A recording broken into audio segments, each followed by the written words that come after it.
d'autres questions aussi? Ah, mais là, c'est fort de vous entendre vous engager dessus. Voilà, avec passion. Et sur cette question-là, je crois que vous l'avez bien éclairé encore une fois à la suite de votre... Alors, il y a encore sur les tours homosexuels, enfin, si on continue, il y a beaucoup de questions là-dessus, notamment sur l'homoparentalité. Oui. Moi, la seule chose, en fait, sur l'homoparentalité, je trouve que c'est source, en tout cas, de questions, de nouvelles questions, avec de nouvelles questions d'ordre anthropologique. Et je trouve ça intéressant parce que je trouve que ça nous oblige à enrichir aujourd'hui les questions que ça nous pose, que ces familles-là qui existent de toute manière déjà, et les questions qu'elles nous posent, c'est au fond, qu'est-ce que ça veut dire naître d'une mère? Qu'est-ce que ça veut dire naître d'un père? Comment est-ce que l'éducation à la différence et à l'altérité, est-ce qu'elle ne se joue que dans la différence anatomique?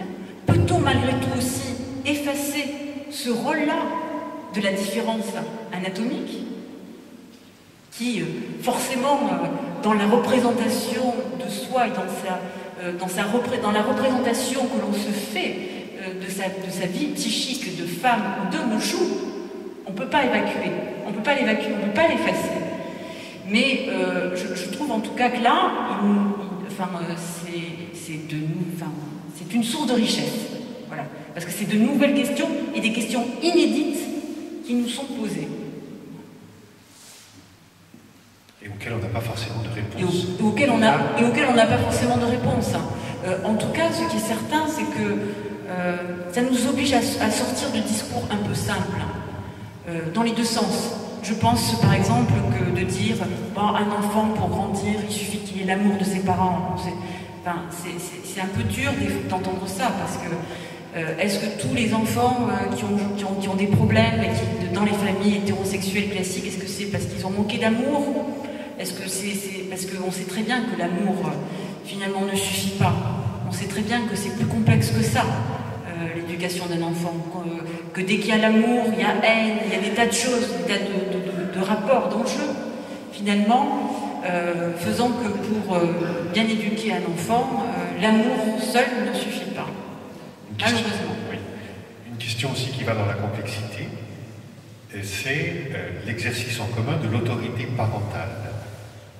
Mais le risque de l'égalité de droit, c'est que le plus abrupt, le plus dur décide.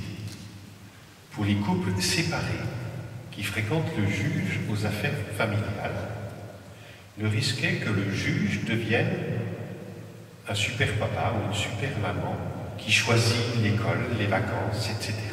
Comment réguler le pouvoir au sein du couple? Y a-t-il de nouvelles régulations au sein du couple ou des schémas traditionnels subsistent-ils? Voilà, avec les affaires de juges aux affaires familiales, il y a des questions aussi un peu nouvelles qui peuvent se poser. Oui, sur l'exercice en commun de l'autorité parentale, c'est bien en tout cas que cette autorité soit partagée. Alors, est-ce que c'est un risque que le plus abrupt et le plus dur décide, à partir du moment donné où que l'exercice de l'autorité parentale est le fruit d'un partage?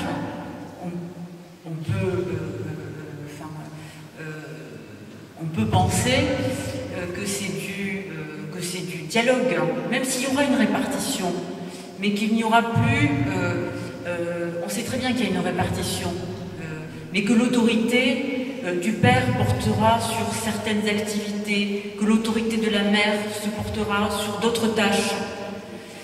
Donc en fait, et que surtout il y aura en amont, discussion et échange sur la manière d'éduquer l'enfant, et que ce n'est pas un seul qui décidera pour l'autre. Et je crois que ça, c'est ça qui est important. Alors ensuite, qu'en cas de... on prend conscience aussi de ce rôle de l'autorité parentale, justement aussi au moment où les couples se défont en cas de divorce, parce que le couple se sépare, mais les parents, le couple parental est confronté à une nouvelle difficulté, si je puis dire, c'est de perdurer alors qu'ils ne font plus couple, mais de perdurer comme parents. C'est très difficile de continuer finalement à être parents ensemble quand on n'est plus couple. Et je le sais puisque c'est mon cas. Donc je parle, si vous voulez, en connaissance de cause. C'est pas évident finalement de continuer à être parents ensemble quand on ne fait plus couple. Et parce qu'on traverse des moments de vraie solitude, c'est-à-dire des décisions qu'on prenait ensemble. La relation à l'enfant change et l'exercice de l'autorité change, puisque on se retrouve finalement dans un rapport qui est beaucoup plus personnel à l'enfant. Il n'y a plus l'enfant et les parents, l'autorité parentale, si vous voulez. Hein? Il y a l'enfant face à son père et face à sa mère, et dans un rapport pour le coup qui est plus personnel et où l'autorité doit s'exercer autrement, avec le danger, si vous voulez, le risque que l'enfant, qu'on confie à l'enfant des responsabilités d'adulte beaucoup plus tôt, en fait, et qu'on ne joue plus l'exercice, qu'on n'exerce plus de la même manière l'autorité parentale, parce qu'on a peur du conflit, davantage du conflit avec l'enfant, et peur de perdre l'amour de cet enfant si on s'engage dans une relation conflictuelle avec lui. C'est vrai qu'il y a des risques qui sont... ces risques-là sont évidents. Pour cela, il est important, justement, de continuer à rester parents à deux. De rester parents à deux, parce que je crois que on trouve le juste ton de l'exercice de l'autorité, on y arrive finalement à le trouver avec le regard de l'autre, plus que dans une relation duelle face à l'enfant. On a besoin du tiers. On a besoin du tiers pour bien exercer l'autorité. La mère a besoin du père et le père a besoin de la mère. Et c'est en ce sens-là, pour pouvoir exister, c'est pour ça qu'on parle d'autorité parentale. C'est l'autorité des parents. Et c'est pour ça qu'il est important de pouvoir rester parents ensemble, même quand on ne fait plus de couple. Et je trouve que le danger, parfois il est nécessaire, parfois c'est tellement impossible. Il y a tellement de conflits dans le couple que du coup ils ne peuvent même plus être parents ensemble. Et que l'enfant lui-même est l'enjeu de ce conflit, du conflit du couple, est pris en otage. Pour éviter cette relation d'autorité, ce face-à-face de l'enfant avec le parent et avec l'enfant qui se trouve pris en otage, il est important pour le coup qu'il y ait un tiers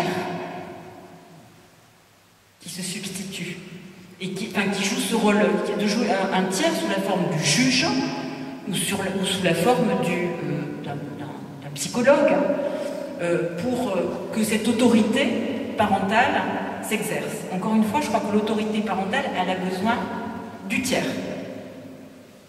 C'est pour ça que le juge peut être précieux, mais il est évident que je dirais que le juge et le psychologue sont là, ont une importance surtout en cas de conflit, de relations conflictuelles, et que il est mieux que les parents, bien sûr, puissent arriver à s'entendre pour exercer leur autorité, cette autorité parentale, cette responsabilité parentale. On va être obligé de couper beaucoup de questions. Il y en a deux là sur l'Église, puisqu'on est dans une si belle Église, et puis qu'on appartient aussi, pour ceux qui sont croyants, à l'Église. Comment comprendre la manière de vivre en Église sur la différenciation hommes et femmes? Comment l'Église regarde-t-elle ces évolutions? A-t-elle un discours là-dessus? Et vous avez amené... Oui, je me suis dit, il y aura peut-être une question sur sur effectivement comment l'Église vit ses évolutions. Voilà. Et donc on a publié un très beau texte dans la revue Études, un très bel article de Joseph Moin sur... Il vient dans un mois à Nantes. Ah, qui va venir à Nantes. Bon, alors venez vraiment l'écouter.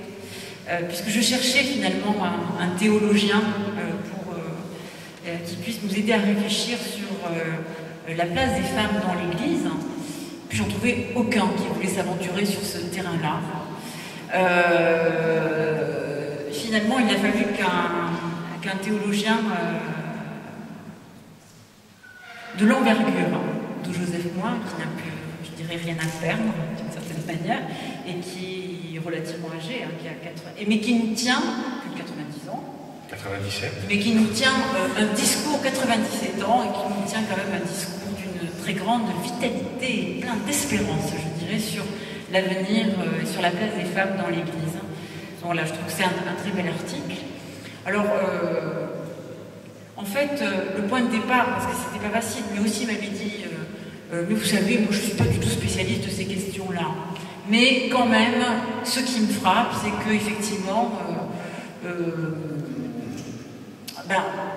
le phénomène majeur de notre époque, c'est l'émancipation des femmes, et de la deuxième moitié du XXe siècle, c'est l'émancipation des femmes et le déclin de l'Église catholique.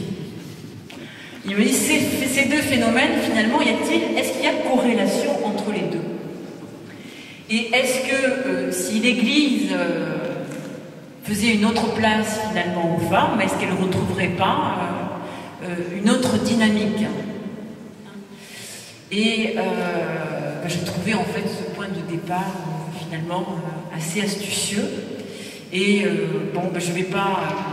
je pense qu'en fait, il renoue là dans son discours, parce que c'est pas simplement quelqu'un qui réfléchit sur les évolutions de l'Église, mais il a un regard d'anthropologue et de théologien qui connaît, qui a compris aussi l'impact qu'a eu le christianisme, en tout cas sur l'évolution de la condition de la femme, et que ceci vient à sa source dans les valeurs évangéliques et dans ce respect à contre-courant, absolument, on peut dire subversif, révolutionnaire du Christ, l'attitude du Christ envers les femmes, qui était dans une société extrêmement patriarcale, hiérarchisée, qui était absolument inédite. Il allait vers les femmes, il avait, je dirais, confiance dans leur foi, et dans le rôle qu'elle pourrait jouer au sein de l'Alliance. Et là, je crois qu'au fond, Joseph Moin, par ce très beau texte qu'il nous a écrit, renoue avec cet esprit évangélique et avec ce profond respect que le Christ a eu envers les femmes, absolument novateur. D'ailleurs, les disciples ne comprenaient pas pourquoi, même les disciples, les apôtres ne comprenaient pas pourquoi ils passaient autant de temps à discuter, à dialoguer avec les femmes, mais parce qu'il avait confiance en elles. Il avait une mission à leur confier. Et certes, on peut toujours rétorquer, oui, mais c'est l'argument, mais il n'avait choisi que des hommes parmi ses disciples, que 12 hommes parmi ses disciples. Il n'empêche qu'il s'était aussi entouré de femmes, et que ce sont peut-être elles, les seules d'ailleurs, avec Jean, le plus jeune disciple, à ne pas l'avoir abandonné au moment de la Passion.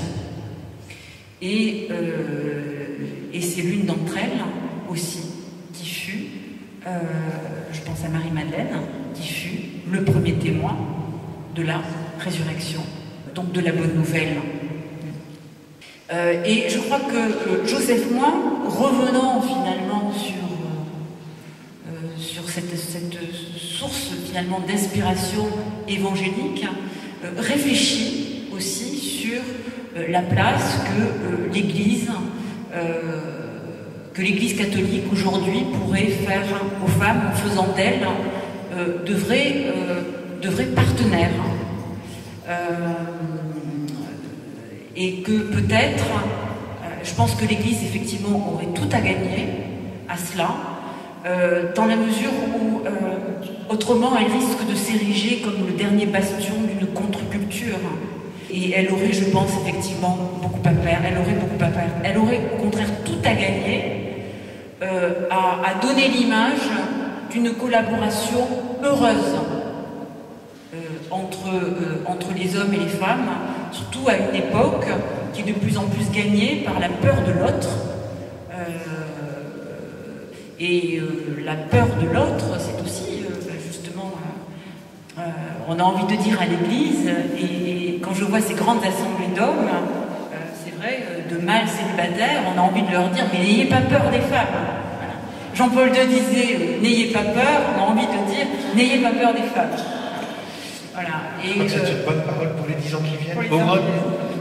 En tout cas, on va arrêter là ce soir parce que c'est déjà 11h moins 25. Donc, on essaie de terminer toujours à 10h30. Merci Nathalie d'être venue nous éveiller vraiment à une plus grande finesse de la relation, dans la relation homme-femme, puis de nous indiquer des chemins où on a vraiment encore beaucoup à travailler, hommes et femmes. Merci.